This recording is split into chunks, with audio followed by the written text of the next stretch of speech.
Hello, yes. Here with my emotional support notes and my emotional support water bottle. So it's been a minute since we've done these in person, so thanks for bearing with us.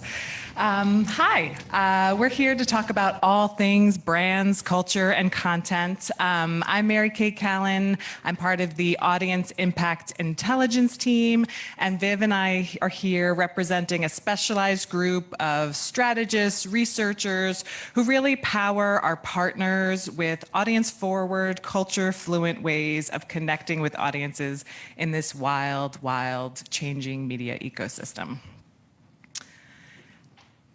So we're part of the Paramount Point of View series. We're doing this every morning, Monday, Tuesday, and Thursday. Today is all about CMO and the future of marketing. So we're talking about culture and brands. Tomorrow is a glimpse into the future. So we're talking about the next gen of audiences with Gen Z and debunking some myths. You won't want to miss it.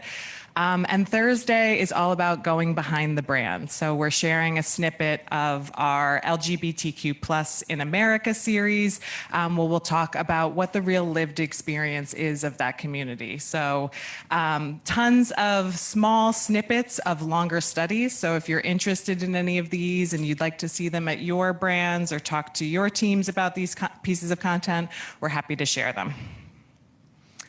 But today we're talking about brands and culture. So this is part of a white paper series, and this one is all about brands and culture and really unpacking the ways that brands are connecting today.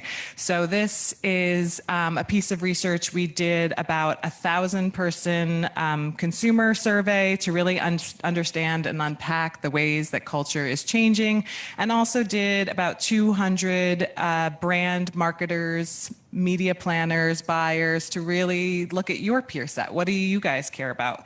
To really kind of level set and understand what's hard out there and what's changing in the ways that your peers are thinking about brands and content. So this is something we think about all the time, of course, at Paramount, both because our IP, we're thinking about the ways that that's connecting with our audiences and the ways that those are very different and very culturally relevant in a variety of ways. But we also think about it within the advertising division. How can we help brands be part of these stories? How can we connect with audiences directly through our IP or directly through the content we're creating? And the first part, as we think about this, is to just kind of go back into your mind. So go back to the beginning of your career, whether that was 5 years ago or 25 years ago, and think about a brand maybe that you worked on, maybe that you cared about, maybe that you spent a lot of time thinking about.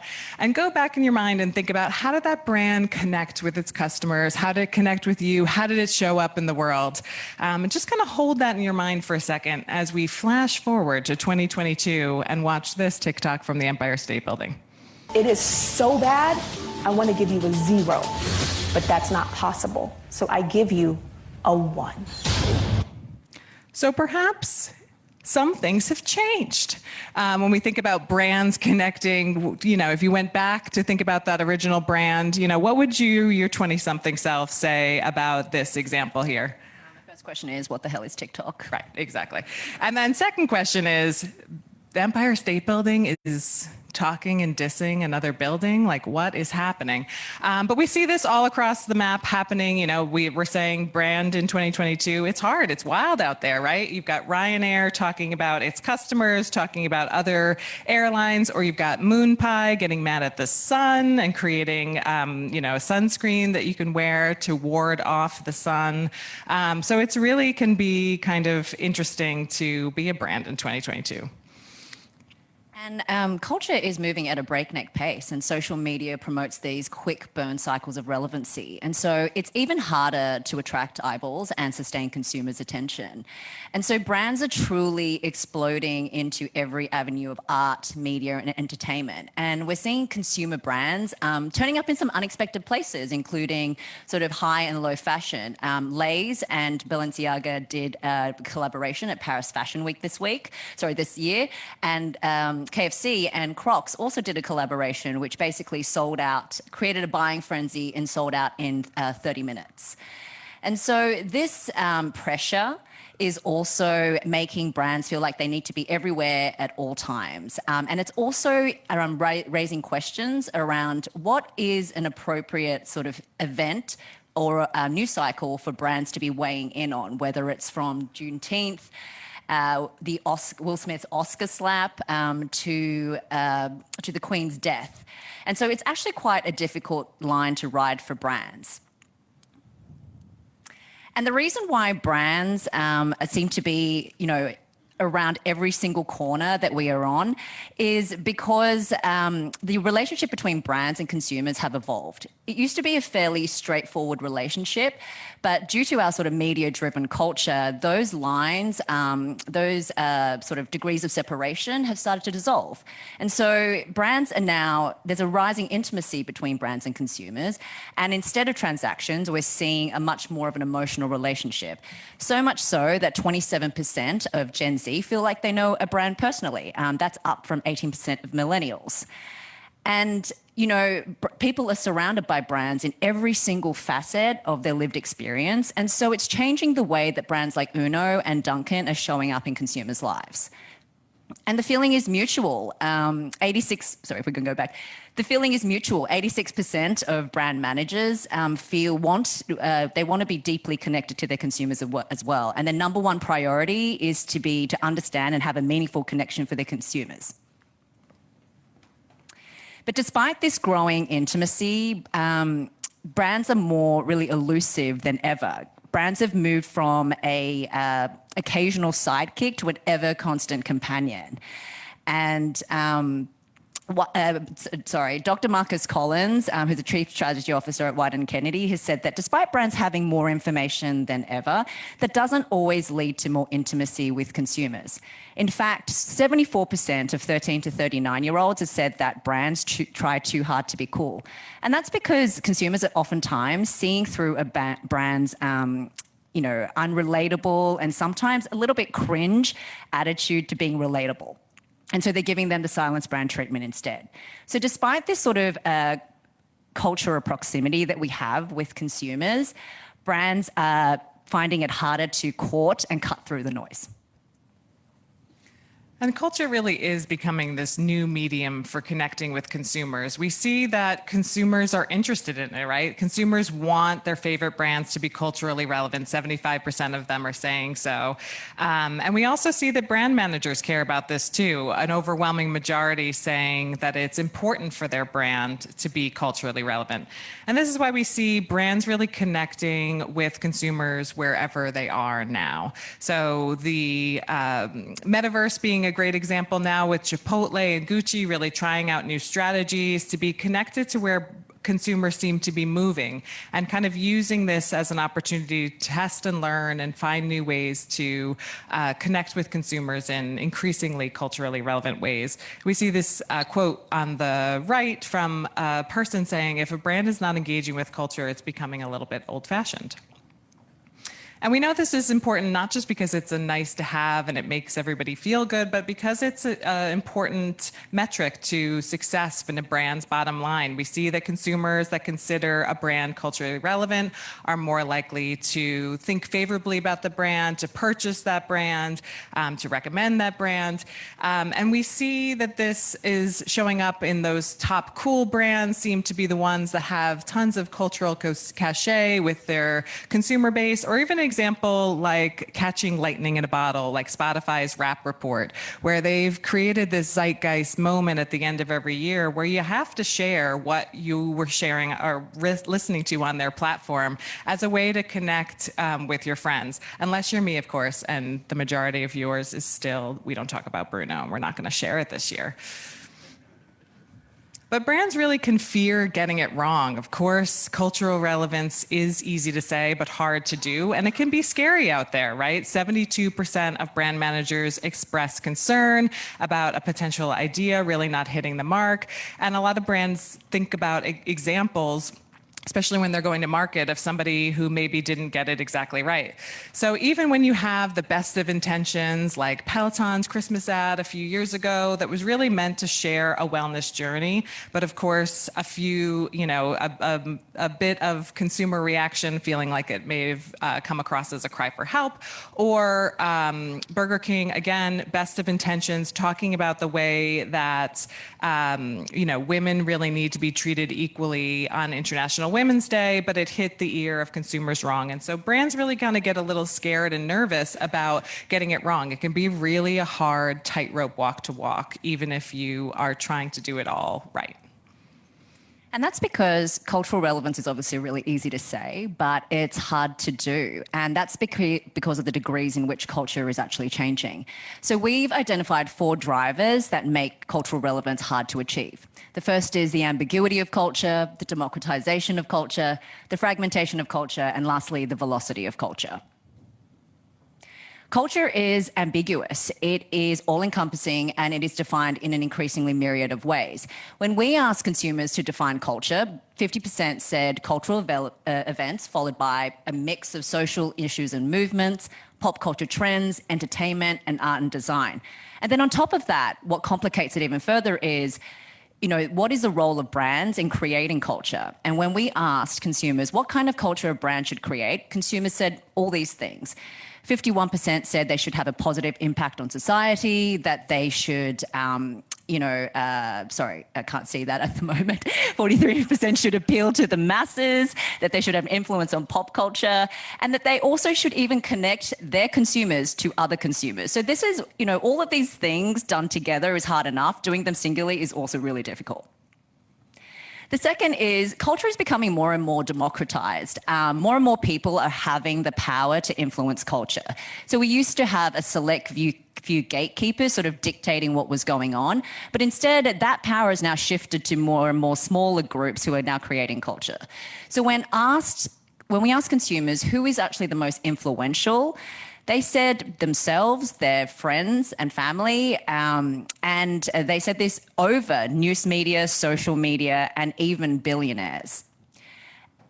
Everyday people are hacking and hijacking platforms of influence. Emily Zuge, she's a TikTok creator, went viral for redesigning iconic brands with purposely bad logos, which caused McDonald's, NFL, and the Starbucks to change their social media profiles to Emily's designs. K-pop fan edits are now so popular that the K-pop labels themselves are distributing that content as official content. And culture is fragmented. It is being distributed and exchanged by smaller groups that are gathering around sort of overlapping passions and interests. Content creators are getting viral for increasingly niche content and microgenres. I mean, on TikTok, we have a whole community that are super into collecting vintage Pyrex. And so what we're seeing is this sort of idea of a monolithic culture sort of breaking down. And instead, in its place, we're seeing a rise of 1,000 microcultures. And consumers are not sort of beholden to sort of one tribe anymore. They have multiple interests. And we found that 37% of consumers say that they belong to 3 or more communities. And what that means for marketers is that it's becoming increasingly difficult for your advertising to reach all of your audience. And lastly, culture is moving fast. We are cycling through trends faster than ever. If we look back in the last 2.5 years of this pandemic, we have marked the passing of time through what has captivated our cultural consciousness for a hot minute before we've moved on to the next thing. So if we think back, look at Tiger King, banana bread, No Bones Day, Wordle, Corn Kid, Nathan Apodaca, the Ocean Spray Guide, to the Try Guy saga recently. I mean, it's just exhausting for me even to sort of remember all of that stuff. And actually consumers sort of concur. 54% say that it's really difficult to keep up with all the memes, the movies, the music, the slang, the influencers and celebrities. And of course, if consumers are having a hard time keeping up with culture, brand managers are also having a very difficult time. So 63% of managers said that they found it really difficult to keep up with the pace of culture. And one manager in particular even said that it's a necessity to do a daily culture pulse response because anything else is just simply too slow. And so it might seem like culture is harder to pin down, that it's too democratized for singular entities to control, that it's being distributed faster than ever and sort of exchanged with even smaller niche audiences. But we feel like the potential is actually in sort of sitting with that discomfort and embracing that uncertainty. Because as Kate Nettleton, Group Strategy Director, says, culture has become both our muse and our enemy. It's our inspiration and the noise we must be heard above. And a thing you might be thinking is there still a relevancy for high quality content if everything is in this fast burn cycle of we forget it, we forget it, we forget it? But the reality is that people still crave content. We see 80% of 18 to 29-year-olds say they're actually running out of content, which seems impossible when you think about every streaming service, every social media platform. How are you running out of content? But it just feels like there's this insatiable place to look for content. We see this in short form and long form, whether that's the world of clean talk. Who could have imagined that deep cleaning would become a compelling source of content? But it is for me. I don't know, guys. I'm really into it. And then on the long form side as well, where you see movies getting rebooted and finding new audiences and existing audiences who are looking and desiring to come back and again. So this one man, 41 in Indiana, said, "I like viewing creative content, and the more the merrier. Content, give it to me." That's what it's all about. And that's because content creates these cultural campfires. So we're seeing increasingly that not only is there a desire for content, but that it's really an opportunity for people to connect to who they are, to identify as well as connect with each other and share with the world. So 41% have decided to watch something that they didn't necessarily want to because their friends were watching it, right? We see this rise of appointment TV coming back. People want to watch what other people are watching so they can talk about it. And of course, we see this in our own IP, whether that is, RuPaul's Drag Race watch parties or naming your literal child off of Yellowstone characters or Love and Hip Hop TikTok communities. And that's because content really helps to cut through that the chaotic nature of culture. We see this with the way that people are willing to identify with the content that they watch. They're not embarrassed about it. They want to share it with friends. And we see this all across the board, whether that is in things that have had so much longevity and this enduring pillar of culture. Like, for example, Survivor being in its 43rd season. That was around before Mark Zuckerberg came up with Facebook. I looked it up. It's true. Or even just seeing how content can really have real world impact. And we see, for example, the latest Top Gun movie really inspiring people to think about and consider the Air Force, as that kind of content really kind of has a compelling emotional reaction for people. And really, as Mary Kate was talking about, sort of the deep and meaningful relationship that people have with their content and how important it is to their lives, the appetite for content is strong regardless of who creates it. 85% of the consumers that we spoke to said they are open to their favorite brands creating additional content over the shows that they watch. And 40% of Gen Zs said they would like to see their favorite brands create more content that they can view. And that's because branded content is powerful storytelling in action, right? It is a creative way for us to put people forward narratives ahead of a really product-focused hard sell. And so We Transfer launched a film called The Long Goodbye with Riz Ahmed, and it won an Academy Award and 3 Cannes Lions. We, ZipRecruiter, also partnered with Paramount to create a behind-the-scenes series showcasing and highlighting critical production roles behind the hit show Yellowstone. And even Burberry wrote themselves into a narrative around a very popular TikTok account called Sylvanian Drama, which sort of is a miniature soap opera series featuring miniature dolls. And it was a really kind of creative way for them to showcase the launch of their new Lola bag. And brands are betting on content because brands are reaching out to consumers where they are, and they're also in the formats that they enjoy the most. So 71% of consumers say they have a positive opinion of a brand that is integrated into the content that they are watching. And branded content is instrumental in helping marketers find their way to audiences that aren't necessarily coming to them. So a CMO that we interviewed said, these days it's not enough to do your Super Bowl ad, which is great. Now we need to be doing a Super Bowl ad plus branded content. Sorry.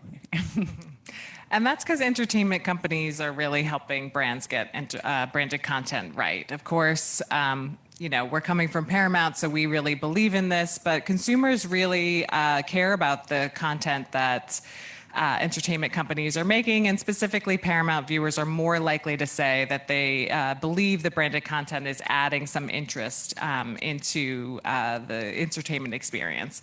And so we see this really as an opportunity for brands to think about that enduring pillar of cultural relevance, cutting through the chaos and really starting to hone into where consumers are thinking about getting their identity to connect with each other and connect with the world. So we see this as a huge opportunity for brands. This is a part of a longer white paper with tons more info and case studies and all the things that'll be out in a couple weeks. So we're happy to share it with your teams as it comes out. And absolutely stay tuned for more content tomorrow and Thursday. And back to you, Danya. Thank you.